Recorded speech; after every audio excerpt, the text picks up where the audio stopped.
di Swipe ke Iman, tempat kita belajar menemukan Tuhan di setiap langkah, like, scroll, dan story.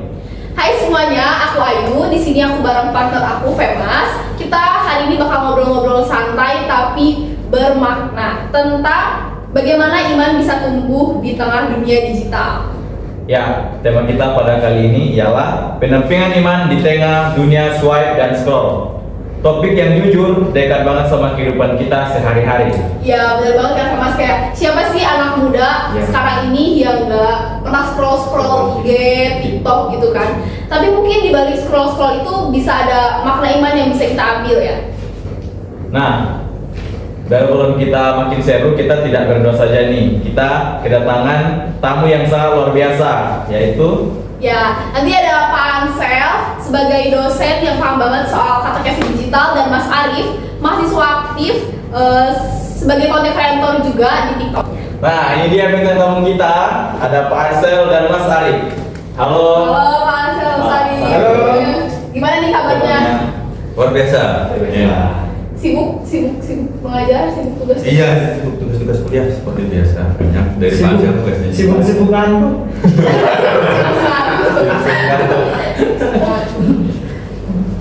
Nah, sebelum kita masuk ke tema kita semakin dalam, aku mau tanya dulu nih buat Pak Ansel sama Mas Arif.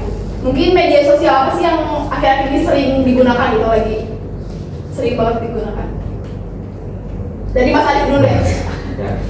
Dari saya ya WA itu termasuk media sosial nggak? Masuk ya, yang pasti WA ya, Ya, untuk berkomunikasi dan berhubungan. Pertama WA, terus ada Instagram dan TikTok. Kalau Pak Ansel sendiri mungkin? WA jelas ya, kemudian FB, Iya. Facebook, kan yang ramai juga Telegram. Oh, Telegram. Telegram ya. Bapak main Instagram juga Pak? Hah? Main Instagram, Ya TikTok? kadang-kadang cuma nengok-nengok aja sebentar gitu loh. Tuh. Mas Arif main TikTok, main Instagram buat apa Mas? Buat yang pertama memang melihat dunia dari situ kita bisa ya sebagai orang zaman sekarang ya. Jadi biar tidak ketinggalan informasi ya. Apapun Lihat itu, berita. lihat berita juga yang sedang trending saat ini di dunia. Pak Ansel juga main. Sama sih soal juga dari situ kita bisa melihat dari berbagai sisi. Iya. Ada berita yang ini menyiarkan begini, yang ini menyiarkan begini, nah, maka kita bisa menyaring. Kadang-kadang juga berita itu udah basi 2-3 tahun lalu di Booming lagi tayangan lagi. Iya. Orang nggak seperti nggak melihat, oh ini kan sudah kan gitu. Ya. Ya, tadi kita sudah pemanasan, sudah nanya-nanya tadi sebentar. Nah, sekarang kita masuk ke topik yang agak serius, tapi tidak terlalu serius, tetap santai juga kok. Bawa santai aja Mas Arif, Pak Ansel. Sebenarnya Serius tapi santai. iya, sebenarnya kita yang tegang nggak sih Iya.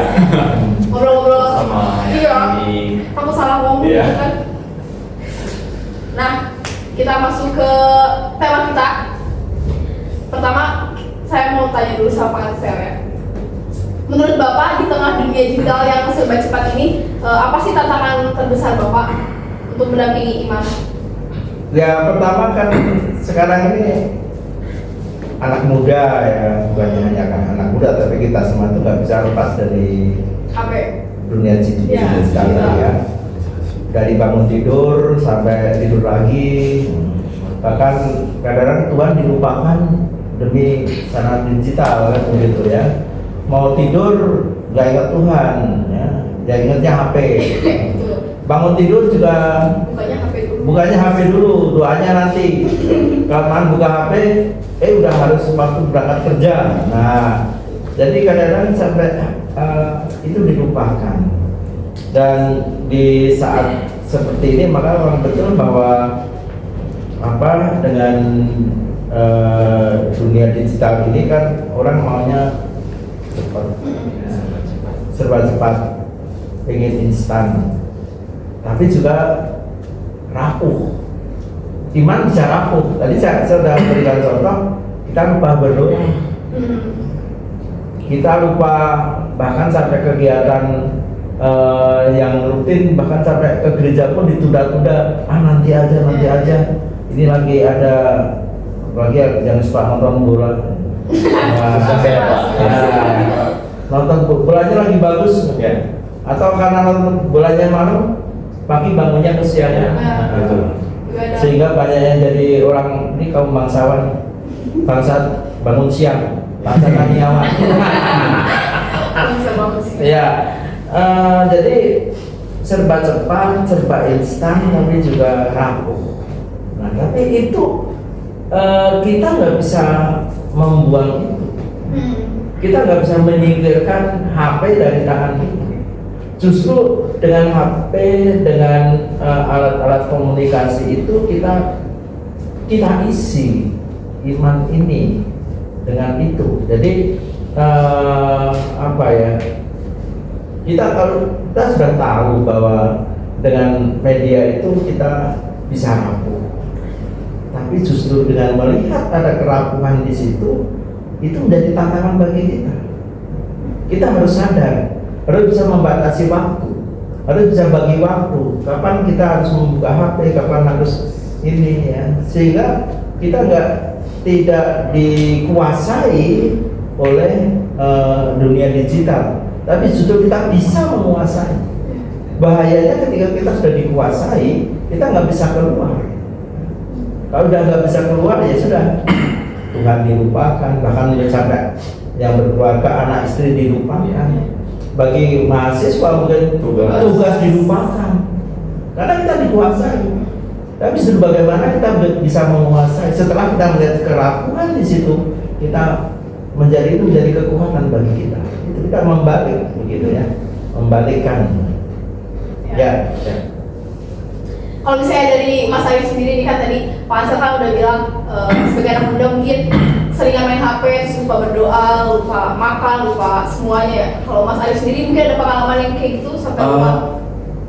Banyak ya pasti ya kan, apalagi anak muda ya. Jadi begini, beberapa hari lalu juga pagi-pagi bangun yang saya pegang HP, upload dulu rutin ya, upload dulu, setelah upload scroll itu jam 6 kan, itu jam 6 tahu-tahu lama-lama lihat tiba-tiba jam 7 jadi cepet-cepet mandi langsung ke kampus setelah. Nah itu contoh-contohnya ya. Jadi kita yang lebih seperti kata Pak Ansel tadi, kita seperti itu kan kita dikuasai ya, kita bisa mengontrol. Nah jadi mungkin bagi kami anak muda mungkin belajar lagi untuk mengontrol dan memanage bagaimana kita mempergunakan media sosial ataupun gadget sebaik-baiknya, karena kalau tidak ya itu akan terjadi hal seperti itu, dan itu merugikan kita sendiri.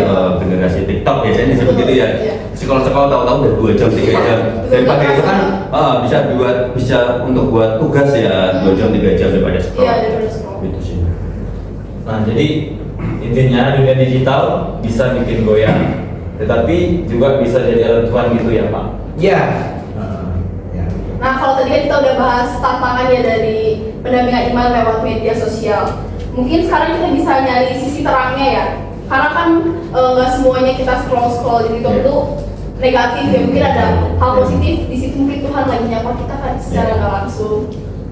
Betul banget. Kadang berkat Tuhan itu tidak selalu mengalir di kita, karena melalui media sosial juga membuat konten, kita juga mendapatkan berkat, melihat followers kita banyak, itu kan kita mendapat berkat. Dari situ kita melihat bahwa hal yang tidak kita duga, bahkan dari konten singkat yang lewat dari beranda. Nah, kita masuk dalam pertanyaan. Untuk pertanyaan pertama ini saya ajukan kepada Pak Ansel. Nah, bagaimana cara gereja atau pendamping iman memanfaatkan dunia digital untuk menumbuhkan iman umat? Iya, dunia alat ini kan namanya juga alat. Ya. Kayak pisau dan sebagainya kan alat. Itu bisa digunakan baik, bisa digunakan buruk ya.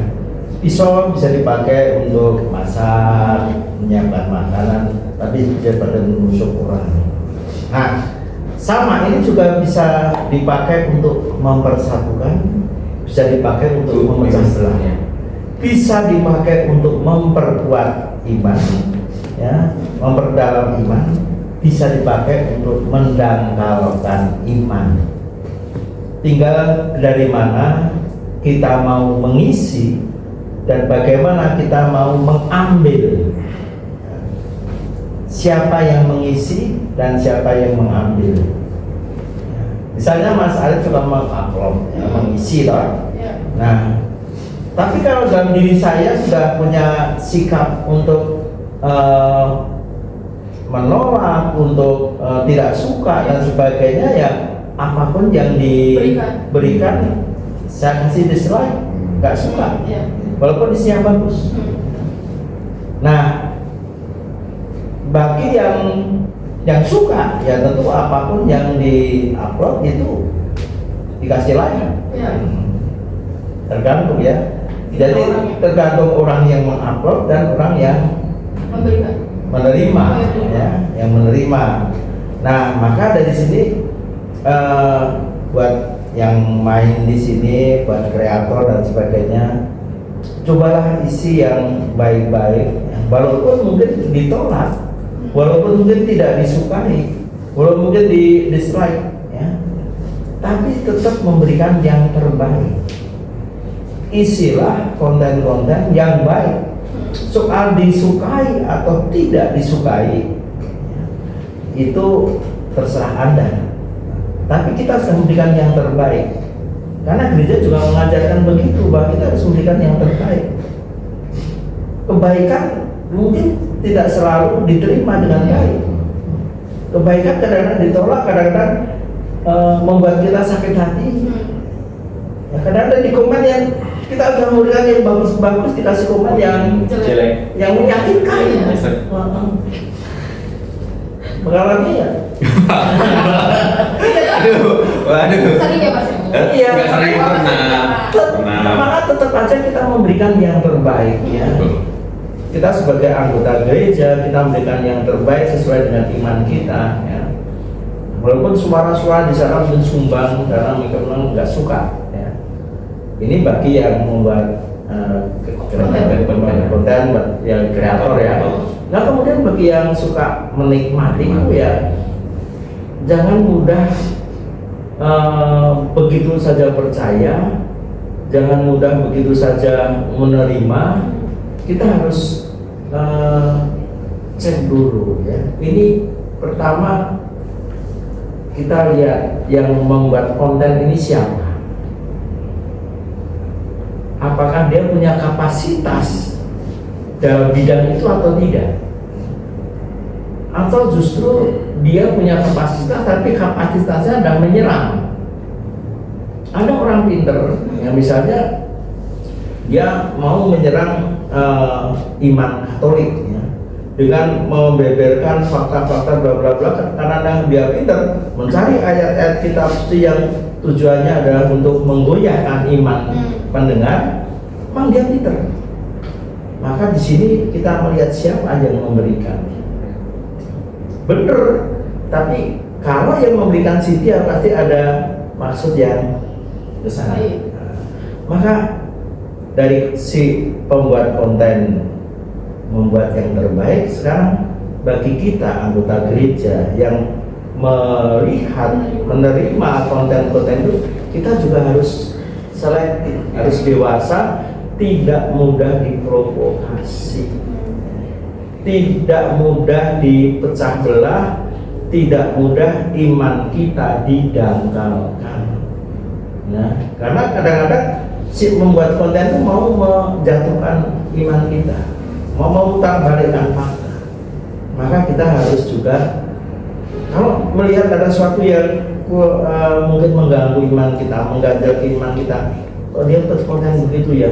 Padahal saya punya pandangan begini, kalau kita ragu, cari mungkin ketemu Romo. Ya, mempertanyakan apakah. Kita menanyakan, belum cross check. Ya. Proses dengan Romo, proses dengan kalau di kampus dengan salah satu dosen yang punya kompeten di bidang itu. Ya, jadi baik kreatornya maupun harus pintar, selektif dan setia pada 3 pilar gereja. Tahu? Tiga pilar iman. Apa? Magisterium, kitab suci, tradisi. Ya. Itu ya, jadi harus kita selektif dan 3 pilar itu dipegang. Ya. Berarti jadi intinya ketika kita menggunakan media sosial atau media sosial yang hari-hari ini kayak hal yang buruk akan menjadi buruk. Kalau kita menggunakan yang baik akan menjadi baik. Ya. Karena kita juga sebagai yang menerima berita atau informasi, kita itu harus mencek atau kebenarannya berita itu. Jadi kita tidak langsung menjadi percaya gitu. Nah, Intinya.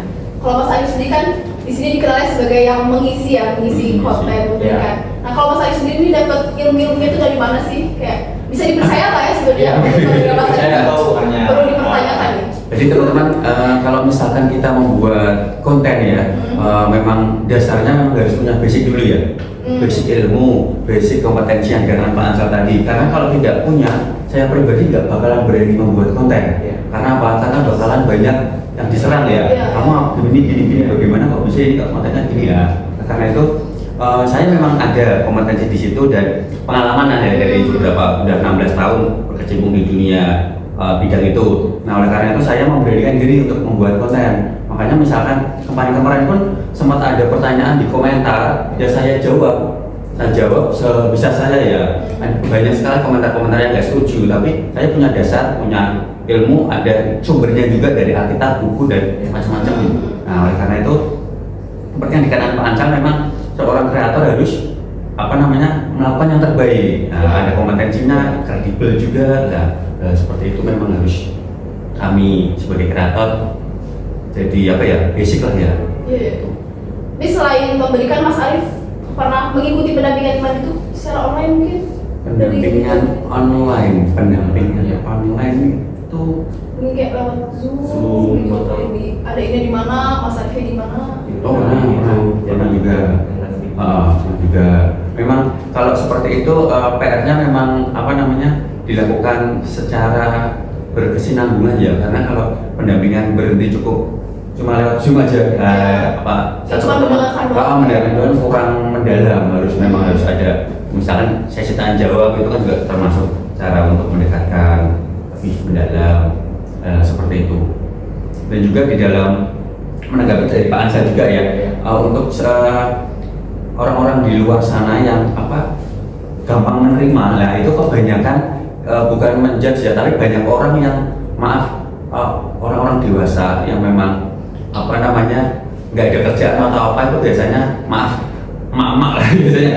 Itu sering di HP saya pun banyak, di grup lingkungan pun banyak tahu-tahu share apa itu asal ngirim itu yang kurang bagus ya, harus dilihat dulu ya infonya seperti apa.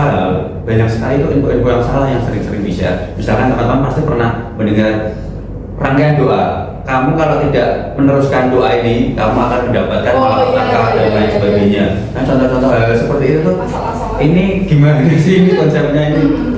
Nah, seperti itulah. Jadi tidak hanya asal share, tapi dilihat kebenarannya dan bermacam-macam pertimbangan sebelum kita share, karena tombol jari-jari kita itu kan juga termasuk dalam membuat dosa atau membuat kebaikan kan. Jadi kita cukup like dislike itu sudah ngefek kan zaman sekarang. Gak sadar ya, secara nggak sadar kayak kirim padahal nggak tahu isinya apa. Nggak sadar langsung terkirim semua. Iya, nggak dibaca. Jadi menarik banget juga tentang swipe, scroll, story kita membuat konten kita. Kadang juga itu tidak selalu negatif, bisa positif, tergantung kita menggunakannya. Dan menambahkan juga bahwa pada saat kita swipe atau melihat-lihat yang positif di media sosial, itu secara nggak langsung nanti algoritma kehidupan kita juga ikut. Ya kan, algoritma di HP, misalkan sering berubah kan algoritma di HP. Misalkan kita lihat konten rohani, itu rohani semua ya. Kalau negatif ya negatif semua. Itu mempengaruhi kehidupan kita. Algoritma media sosial itu juga sebenarnya berhubungan dengan algoritma hidup kita. Kita mengisi dengan positif, ya kehidupan kita positif. Kita negatif, ikut negatif. Jadi positif atau kamu banyaknya negatif kan, bola-bola kan. Nah, mengecat dulu ya. Nggak boleh. Tapi sih kelihatannya sih. Dan juga banyak ya, kalau masalah negatifnya lebih ke negatifnya. Positifnya juga tidak terlalu banyak, karena menggunakannya tidak bijak. Iya, biasanya anak Kelihatan muda kalau sih. gitu. Pilih jadwal bola, misalnya jadwal bola itu jam 3 pagi, besoknya kuliah nih 3 pagi itu nonton. Udah jam 5 selesai main bola, sudah tidur sampai pagi, tak absen di kuliah itu menyebabkan buruknya media sosial. Kalau kita tidak tahu bagaimana secara bijak kita menjalani ya kayak menggunakannya. Mungkin Mas Arif punya apa ya, grup atau apa, jejaring kreator-kreator yang ngatur gitu. Ada Pak. Ada. 3 bulan lalu saya bergabung di situ karena teman saya ada konten kreator juga. Terus dimasukkan, Mas tak ajakin bergabungnya di grup kami ini konten kreator. Itu ada sekitar 20-30 orang dan itu ternyata nama-nama kontennya itu yang biasa muncul. Oh ternyata ada apa namanya OMK viral, ada apa Katolik asik ya, ada bermacam-macam. Nah di situ Pak. Keren juga ada.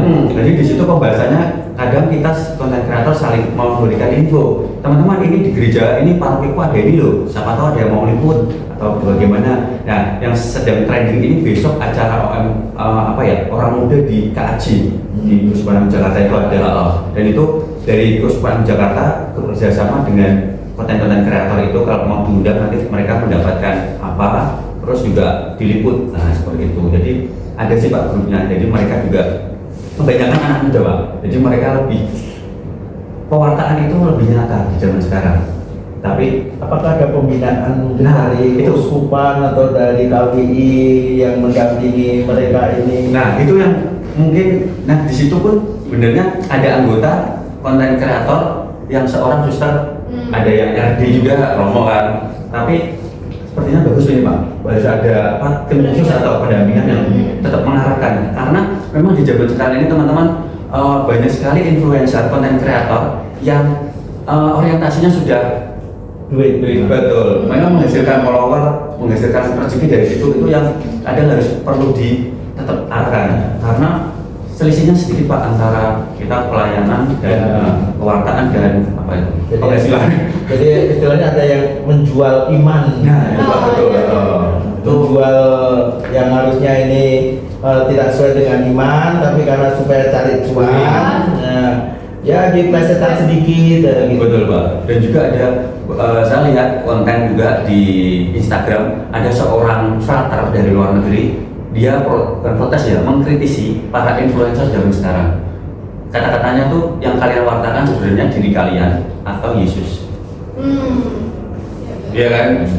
Contoh dari follower banyak itu diri kalian atau Yesusnya itu ya, itu refleksi sih para konten kreator dan influencer itu gitu Pak. Dan ide bagus nih Pak, nanti mungkin di grup bisa saya usulkan juga ini Ya. atau khusus di paroki. Bapak nanti bisa jadi. Iya.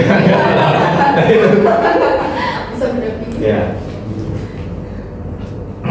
Tapi kalau Bapak sendiri pernah nggak bikin konten-konten kayak gitu Pak? Enggak sih, saya penikmat aja. Tapi terpikir kayak itu yang coba deh gitu Pak. Ya pengen juga sih, tapi lebih banyak waktu untuk persiapan mengajar. Fokus sama kita aja ya Pak. Ya. Kamu kalian jadi adminnya yang buatin konten aja Pak, apa Anda nggak nanti? Oh boleh nanti kita sama. Bisa didiskusikan soalnya Mas. Ya ya. Nah sekarang aku mau nanya lagi nih buat Pak Ansel. Oh pertanyaan Ansel lagi ya. Pak kalau kita itu saya ini emang tujuannya tanya kan? Menurut Bapak nih seperti apa sih bentuk pendampingan iman yang cocok buat generasi muda zaman sekarang ini? Ya tadi saya tanya ke Mas Arif, apakah ada pendampingan untuk kreator? Ya. Tapi belum ada pendampingan untuk pengguna. Iya.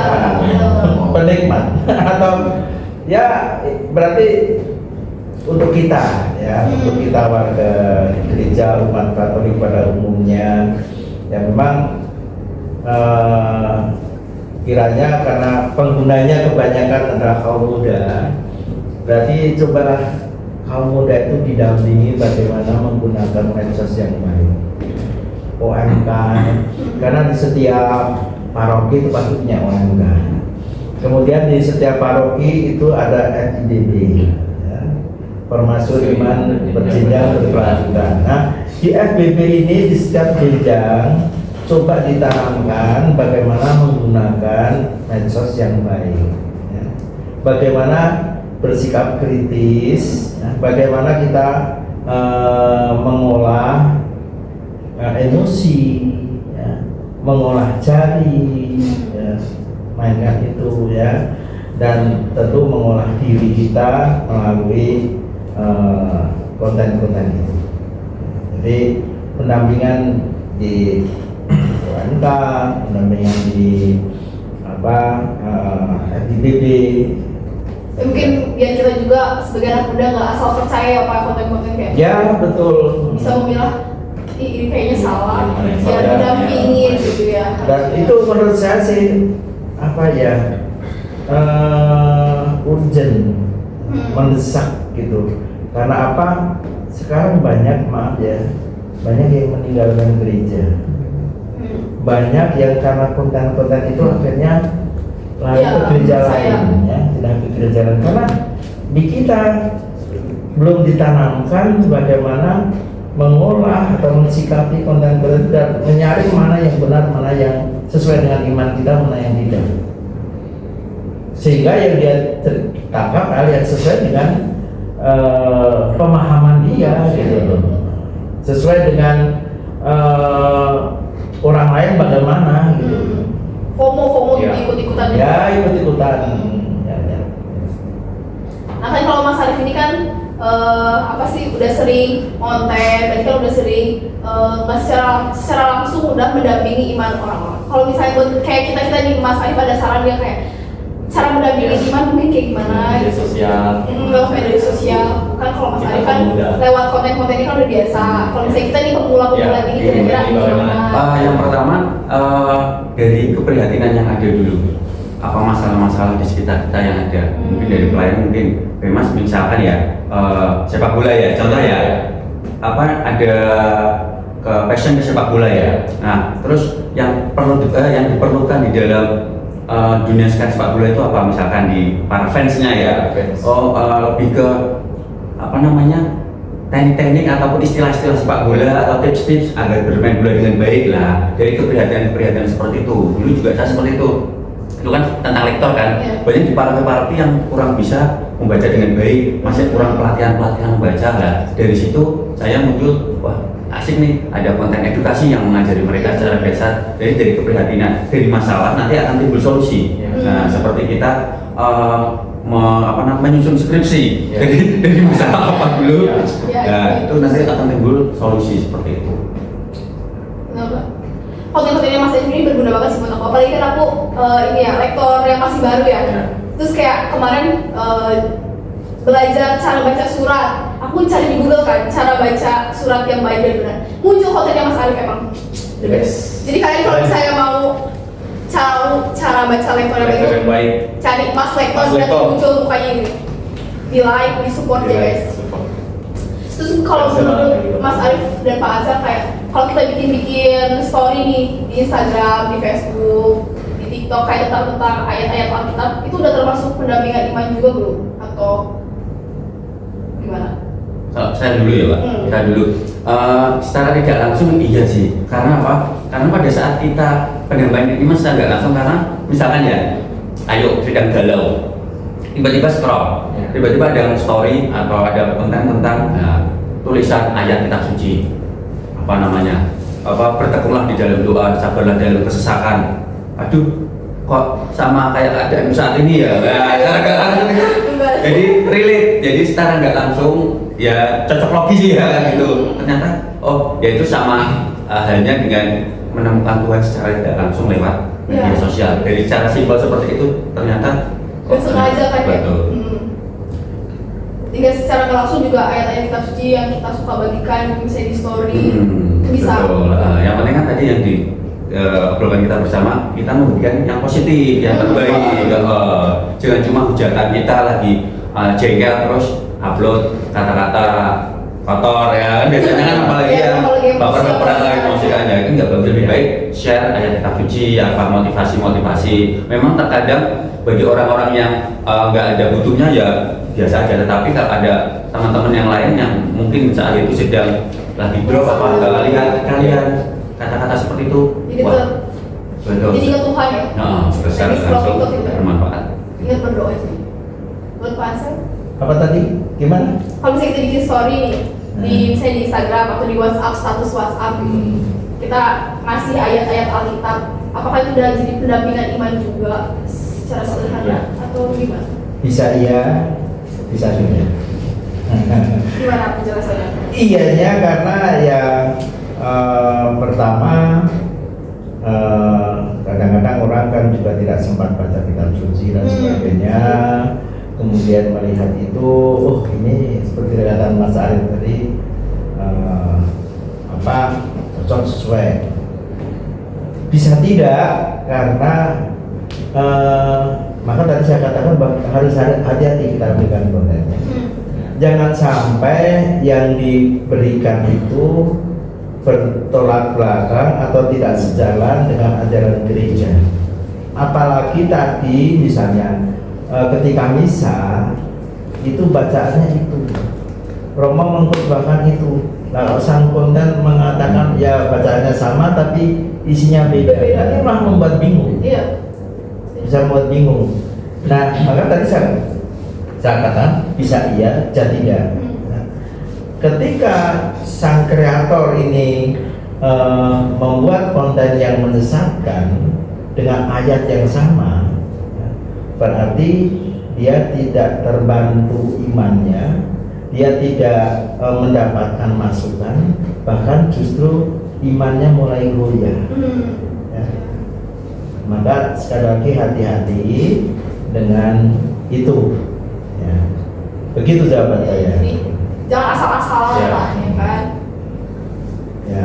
Tapi saya bertanya lagi untuk Mas Arif, pernah nggak Mas Arif pas posting story atau apa tentang hal-hal rohani, pernah nggak Mas Arif itu dari hati atau hanya untuk biar ada apa namanya Kayak kelihatan ada aja yang ya. lain kayak gitu biar banyak konten yang terkenal, atau juga memang dari hati terus udah refleksi pribadi, oh ini tidak hanya konten tapi saya juga membuat untuk bermanfaat bagi orang. Pernah Mas Arif Nah, seperti yang kedua ya, karena memang dari awal saat semua konten kreator ya saat membuat awal kali pertama itu tujuannya untuk apa dulu? Iya. Ya memang tidak dipungkiri ada yang tujuan orientasinya ke uang untuk penghasilan, karena kan banyak sekali penghasilan yang banyak dari media sosial, Ya, dari konten lumayan macam-macam itu. Nah dari awal dulu saya tujuannya buat apa, dan itu memang yang pertama ada masalah itu ya, apa namanya, keprihatinan seperti itu. Ternyata di segala, setelah saya upload kok banyak itu dari segala penjuru Indonesia ya, banyak yang komen, ya mas bagus mas, gini kami dari ini nggak ada pendampingan. Ya sedikit sedih juga ya, ternyata di pelosok-pelosok itu ada lektor-lektor yang memang pengen tapi nggak ada pelatihan, mereka cuma baca-baca biasa. Dari situ menimbulkan semangat bagi saya, oh akhirnya semangat konten dari situ memberikan edukasi, karena konten saya memang di highlightnya itu edukasi, bukan kontennya kan banyak untuk konten-konten yang cuma share acara-acara gereja, acara-acara informasi aja, tapi kalau di konten cara memberikan edukasi, makanya banyak yang suka daripada yang menghujat karena memberikan pengetahuan baru. Tetapi juga ini sedikit bercerita, ada beberapa konten mengatasnamakan Katolik, tetapi isinya ya tadi Pak yang disampaikan Pak Ansal, isinya tuh bertentangan dengan ajaran gereja Pak. Jadi teman-teman hati-hati, jadi jangan gampang melihat, oh ini kontennya namanya Katolik apa gitu, tahu-tahu isinya kok seperti ini. Nah itu mungkin oknum tertentu ya yang mungkin yang berniat jahat ya, itu ada. Dan itu di grup kami Pak, konten kreator itu sempat dibahas Pak.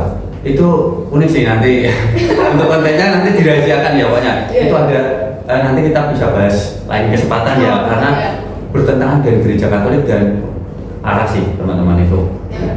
Ya tetap hati-hati lah, jangan konten Katolik langsung percaya, betul. Ya, ini makin lama nih obrolan kita udah makin mendalam ya, udah cukup lama juga kita ngobrol-ngobrol di sini ya. Tapi tenang, sebelum pamit nih kalian masih diberi kesempatan untuk berbicara. Coba aku mau minta satu kalimat yang bisa Pak Ansel berikan buat hari ini. Apa sih kira-kira yang kita dapat dari obrolan kita nih dari tadi? Dari Pak Ansel dulu. Oke, Ya, bagi saya media itu adalah kita, ya, yang terus bertransformasi lintas batas, lintas prediksi, lintas persepsi. Tinggal bagaimana kita mengisi dan bagaimana kita terisi, bagaimana kita mengolah sehingga kita menjadi jati diri itu. Kalau dari Mas Arif sendiri? Ada bunyi anak muda dan gereja ya, jadilah kita semua gereja yang peka zaman. Karena dari dulu gereja kan dari 2000 tahun lalu kan pewartaannya berbeda-beda ya. Apalagi sekarang pewartaan media sosial dan modernisasi digitalisasi era digital 5.0 kan. Nah, oleh karena itu jadilah gereja yang peka zaman dan tidak lupa dengan prinsip 3 pilar gereja. Jadi dapat saya simpulkan dari Pak Ansel dulu, berarti bukan media yang mengatur kita, tetapi kita yang mengatur media itu ya Pak. Ya, berarti kita juga sebagai anak muda harus bisa memilih mana yang baik, mana yang benar ya. Jangan kita nonton sekali, scroll sekali langsung percaya. Ya, kalau bisa sih itu dipastikan dulu apakah itu kontennya benar atau enggak. Kalau misalnya udah dari orang yang percaya, udah dari orang yang terpercaya mungkin bisa di-approve. Oke, begitu. Ya. Terima kasih. Saya diundang ke sini. Ya, terima kasih juga. Ya, Terima kasih banyak ya Pak Ansel dan Mas Arif buat waktunya hari ini. Maaf sudah mengganggu. Makasih juga sudah menginspirasi kita semua ya sebagai anak muda untuk lebih kuat imannya ya. Iman kita, khususnya bagi anak-anak muda. Buat penonton, jangan lupa pantengin terus episode-episode Ya. selanjutnya karena mungkin bintang tamunya akan lebih menarik lagi, mungkin Beda-beda lebih lagi. menguatkan iman Ya. kalian lagi ke depannya. Jadi jangan lupa like, comment, and subscribe konten ini. Aku mengucapkan terima kasih untuk STPK, untuk ruangannya, dan untuk sponsor kita BEM. Thank you. Udah didomil. Terima Selain kasih. itu, kalau misalnya mau ada sponsor lain yang mau masuk, bisa Bawa ini. giveaway ya. See you, dadah.